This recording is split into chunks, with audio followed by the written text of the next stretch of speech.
Okay, y'all.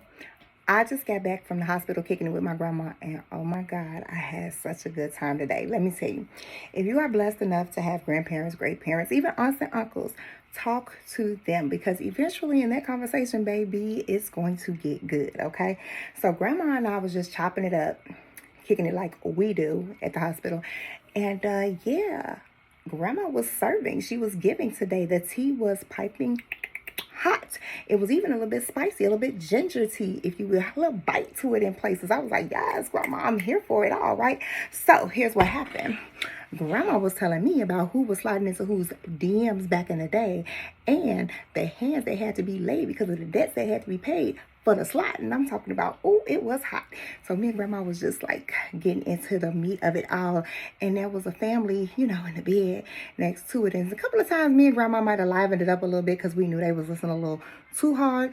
Leave it to grandma. She threw a couple of hatches and axes in there. You could hear her. But that's what you get for listening to me and grandma's conversation, okay? It's going to get live over here, baby. But I did have to tell grandma, slow it down because I don't know the statute of limitations on some of the stuff you saying. Plus, we don't use a lot of those terms anymore. It's offensive and some of it could get us put in the, you know what I'm saying? So we're not going to do that. But it was the bomb. I had a great time. We kicked it and we talked about some of everything. And grandma even put me in on some of the stuff in the family that was, you know, the math was not mathing. But hey, who cares about fact checking because grandma said it and so it's true. That's right. If my granny said it, then it's fact. Because she 89 and who gonna check her, boo? Have a good time with your people. I had a ball today. I'm gonna have to do a series called Kicking It with Grandma because, man, the stuff we talked about today was hilarious. You know, some real stuff. Like I showed her pictures of 63rd and Halsted. And then she said she came to Chicago from Mississippi in 1953.